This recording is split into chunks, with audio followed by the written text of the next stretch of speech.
Hey there, ladies and gentlemen, this is not Bookable Bard, this is actually Compose. I'm Bookable Bard's brother, and I play more competitive gaming than he does, so he asked me to put out a video on competitive gaming. So this is actually a hard point on Slums where I do really, really well and go 86-9. And as you can tell, this is a league play game and not a public match. So there's obviously some difference between league play and public matches, but I'm assuming most of you know that already, since league play's been out for, 5 months now, since November. Anyways, I was going to talk a little bit about myself, what I've done. I started playing competitive back in MW2, where I was a GB star. For those who don't know, GB is game battles, where I basically just played Search and Destroy on all the maps and just learned how to play Search and Destroy really well. And when Black Ops 1 came out, that's when I first started to play competitive gaming, where I played the 3 game modes of CTF, Domination, and Search and Destroy, and I had a lot of fun with that. When MW3 came out, I actually moved to Xbox and played a lot of competitive there and did very well for myself. My team placed 35th in the Frag Cup 4, which was a pretty respectable standing considering it was all online. And being from Canada, we don't have the best online connection.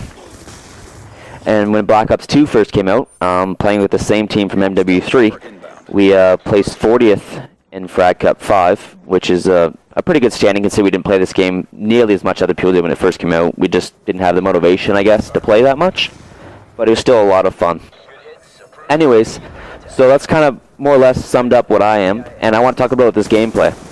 So you can see here I'm rocking an M8 with stock, quick draw, and red dot. The reason I'm rocking stock is because assault rifles are very slow compared to submachine guns, and this game is predominantly dominated by submachine guns because their fire rate and their power is just very, very good. But I like rocking assault rifles when I play league play by myself because I don't trust my teammates to really contribute that much, so I would still like to do well by myself, whether or not they're going to help or not. So, and quick draw is, I find, is a must on assault rifles because it allows you to zoom in your gun faster while after sprinting. And because it's so slow with an assault rifle, it's really hard to just kind of walk around.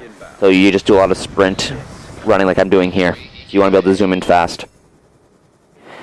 I'm actually just rocking a knife as a secondary because I'm rocking 5 perks. I'm rocking Flak Jacket, Toughness, Tac Mask, I believe, and Ninja. Usually I rock Dexterity instead of Ninja, but I actually had played Search and Destroy before this game mode, and I wanted to rock Ninja, and I just forgot to change it back. The reason I don't rock Ninja in a regular game is because it's not that big of a deal if people hear you coming in these game modes. You respawn, and it's not a big deal, and most of the time there's so much going on, it's so chaotic, they don't even really hear you coming. And you can see here, I'm actually starting to run out of ammo in my M8, so I'm picking up basically every gun I can find to make sure that I can continue on my score streak here, because I'm doing pretty well. And then what I'm doing here, so you can see I got on the hard point there. I'm basically just milking the points off of it. So you can see it goes, whenever it goes red, the other team has it, or when it first spawns up, and you get on afterwards, you get 200 points, which is a great way to build up your score streaks. So you can see this entire game, I'm consistently getting on the hard point and getting off. I don't want to get points, because we're pretty much dominating the other team. Even if the scoreboard doesn't show it, I'm killing them so much that they're really only getting time when I'm allowing them to. So, I don't want to run up the score before the game is over and not be able to get as many kills as I could. So I'm basically playing an anchor role here, which means I'm running an assault rifle, but I'm playing it very, very aggressively. I found that I had a really good connection to these kids, and they were dropping very fast for me, so I was able to push up a lot with my M8 and get 1s and 2 bursts very, very consistently.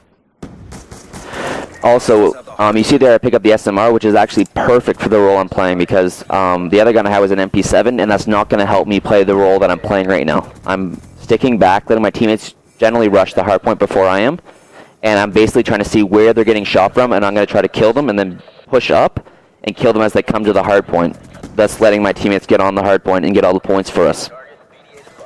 Now, I don't know why this kid is rocking a mustache reticle. Like, it's not good.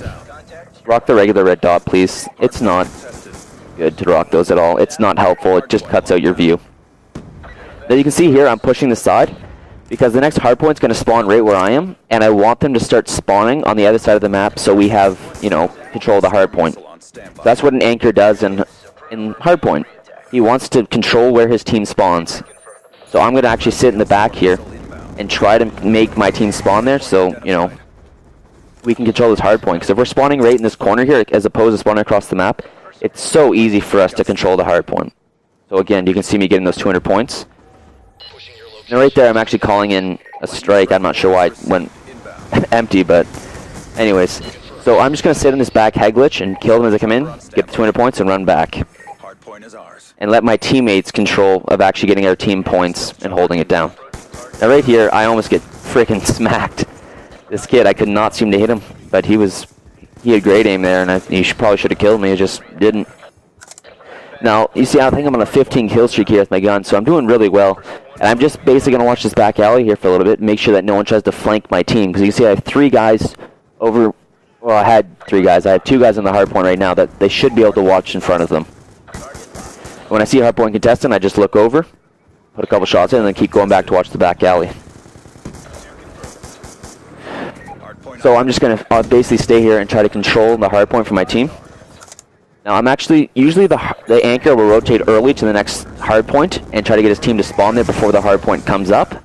But because I'm playing solo, I wasn't really paying too much attention to that, to be honest. And you can see it actually ends up biting me because they end up, you know, spawning beside me, and the guy pushes me when I'm calling in a kill streak while my team is already here. So I actually got really lucky that my team pushed ahead of me, and I got a great spawn and got the 200 points for getting the hard point. I'm sorry, I'm having a little hard time talking right now.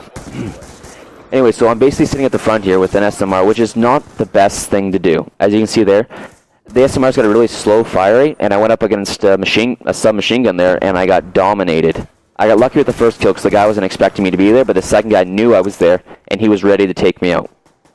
So I'm sitting in the back here as the anchor role, and I'm trying to make sure my team doesn't get flanked, which is basically all the anchor's role is, to hold spawns and make sure his team doesn't get flanked. And as you can see, again, I'm trying to milk the points off the hard point. I'm just going to see if I can get them to run in there and I shoot them in the back. Or basically, I don't want to get into any close-range gunfights with submachine guns, but I'm getting actually really, really aggressive here because I know that I'm out shooting all of these kids. I just found that I had better aim than they did, and I could get them. Right there, I thought we still had the back spawn, and so I was, you know, shooting them because I saw the kid running up from the middle map area. So I was assuming they were all spawning down there, but in reality they actually had a split spawn, where some of them spawned behind me right now, and some of them spawned down in the middle map. So it actually caught me off guard, and I was not expecting it. Now right now, because my teammates are in the hard point, I'm going to push out here and try to kill them before they can get into my teammates and kill them. Which means we can get a lot of time off the hard point, and, you know, I can build up a score streak. So I actually do go on a pretty good tear right here, but I get outshot there. But, you know, it's all good, because I still got some score streaks, and we're still dominating these kids. Now, right here, you can see that the next hard point comes. I was not expecting that kid to come there at all, as you can tell. And I actually tried to find him right here, but I don't know where he went. I'm looking around for him. I don't want to get shot in my back again, but I end up just calling him my score streaks and leaving him. So, as you can see here, what I'm going to try to do is push up this left side here, and our teammate just got them all down. So, he just died over there. I'm going to see if I can pre-fire him, but it's not going to happen. And see, that was stupid. I knew they were on the hard point, but I was assuming the guy that was in that little graveyard area was going to push me. So I was waiting for him, but I should have realized that there was more guys on the hard point, and I shouldn't just be hard looking in at one area. You have to be looking at pretty much everywhere you can at the same time, which sounds really difficult and stupid, but it's basically all you can do. Now, I'm trying to shoot them from this blue building here, because I want to try to hold this building down, because it's one of the most crucial areas on the map to hold down, because you can flip the spawn so easily from there. Now, right there, I got that easy kill because I know the spawns of this map. I know if they're not spawning up top where we were spawning, they're going to be spawning down low in that little archways over there. So I was able to predict where he was going to spawn, and that kid just got dominated. I'm not sure how that happened, but I'm really glad that I got it on film. Anyways, this video is pretty much drawing to a close, and I want to thank you all for watching this video and seeing how well I can do when I'm rocking a 4-bar in Black Ops 2. Right here, I'm obviously just going to push here at the end and see if I can get a couple more kills, but try to jump shot that guy, but get shot in my back because my teammate's going to watch the same thing I am, which goes back to the whole don't trust your teammates. So we're actually going to end up with 233 points, and they're going to end up with 154, and that's the game. So I go 86-9, and thanks for watching. I'm Compose, and I am out.